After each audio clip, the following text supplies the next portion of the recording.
मामले में पुलिस की एक और बड़ी लापरवाही सामने आई है। 8 पुलिस वालों की हत्या के आरोपी विकास दुबे का नाम कानपुर के टॉप 10 अपराधियों की लिस्ट तक में नहीं था। यही नहीं, विकास दुबे का नाम एसटीएफ की हिट लिस्ट में भी नहीं था। विकास दुबे पर 71 मुकदमे थे, लेकिन इसके बाद भी उसका नाम पुलिस की टॉप 10 लिस्ट में नहीं था। ये बात तब सामने आई जब सीएम योगी ने यूपी में अपराध पर समीक्षा बैठक की।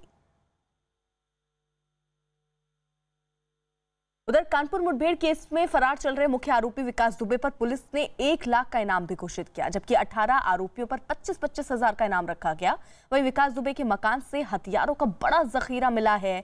अवैध असलहों का ये जखीरा विकास दुबे के मकान में बने तहखाने में मिला है।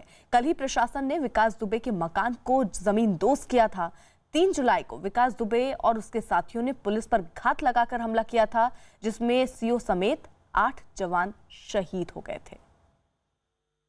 तो ये मकान की तस्वीर आप देख रहे हैं, जिसको कल ही ढा दिया गया एक तरीके से, और इसी में अवैध हथियारों का जखीरा बरामद हुआ है। तहखाना था जिसकी जानकारी पुलिस को लगी, क्योंकि पहले घर की तलाशी ली गई। जब वहां से उन्हें जानकारी मिली कि यहाँ कोई तहखाना हो सकता है जिसमें अवैध हथियार हो सकते हैं, वहां पर पहुंचने के बाद पुलिस ने पूरे मकान को गिराया और उसके बाद ये अवैध हथियारों का जखीरा बरामद किया गया है। दीपक बिष्ट हमारे साथ लगातार बने हुए हैं। दीपक, अब क्या प्रयत्न किए जा रहे हैं इस दिशा पर कि विकास दुबे को जल्द से जल्द पकड़ा जाए? और उसके साथ ही साथ ये भी एक चौंकाने वाली बात है, जब समीक्षा बैठक सीएम योगी कर रहे हैं, उसमें टॉप 10 लिस्ट में भी उसका नाम नहीं है।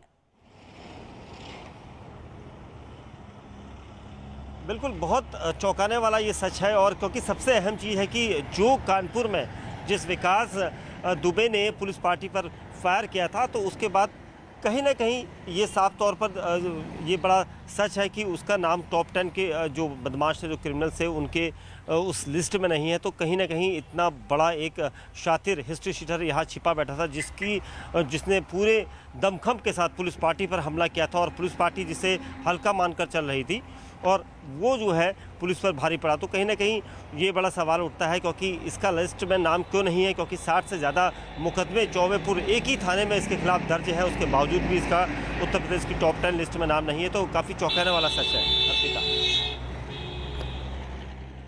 दीपक, आप नजर बनाए रखिए। उधर कानपुर में 8 पुलिसकर्मियों की शहादत के बाद पुलिस ने अपराधियों और माफिया पर शिकंजा कसना शुरू कर दिया।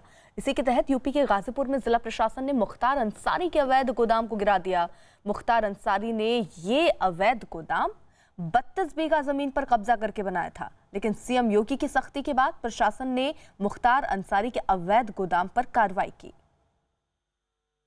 हमने एसडीएम सदर और सीओ सिटी की अध्यक्षता में एक टीम गठित की। कप्तान साहब से हमने डिस्कशन किया, और आज हम लोगों ने उस पूरी भूमि को जाकर के कब्जे में लेकर पुनः ग्राम पंचायत को वापस कर दिया। 5 बीघे ज़मीन इस जो इनकी संस्था थी उनके नाम थी। 5 बीघा आज मुक्त करा गया है। शेष भूमि भी हम लोग मुक्त कराने की कार्रवाई कर रहे हैं। लगभग 15 बीघे ज़मीन टोटल थी, जिसमें 5 बीघे उन्होंने रजिस्ट्री करा रखी थी। तो जो इंक्रोचमेंट की ज़मीन थी, उसको आज राजस्व और पुलिस विभाग की संयुक्त टीम ने मौके पे जाकर के गिराया है। उस ज़मीन को कब्जे में लिया गया है और वहाँ पे सिक्योरिटी तैनात की गई है।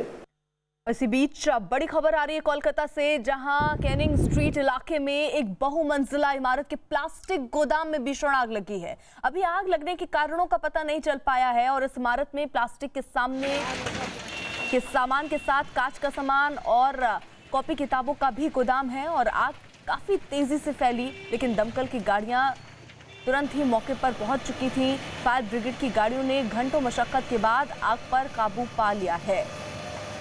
ये उस वक्त की तस्वीर जहां आग लगी, धुआं उठता हुआ कई किलोमीटर दूर से ही दिखा। प्लास्टिक होने की वजह से ये आग और तेजी से भड़की है। तुरंत दमकल विभाग को इसकी जानकारी दी गई, गाड़ियां मौके पर पहुंची। आशिका हमारे साथ, हमारे सहयोगी इस वक्त जुड़ चुके हैं। आशिका, फिलहाल आग पर काबू पा लिया गया? जी बिल्कुल, फिलहाल आग पर काबू पा लिया गया है। हालांकि धुआं अभी भी उठ रहा है, बहुत ज्यादा उठ रहा है। हम बात करें तो जो बिल्डिंग थी उसमें सभी ज्वलनशील पदार्थ थे, उनके गोदाम थे, प्लास्टिक, साजो सामान और इसके अलावा स्टेशनरी, जिसकी वजह से आग अचानक बहुत तेज भड़की, और इस पर हालांकि फिलहाल काबू पा लिया गया है। लेकिन प्राथमिक तौर पर ये माना जा रहा है कि शॉर्ट सर्किट से संभव है कि ये आग लगी है। अर्पिता।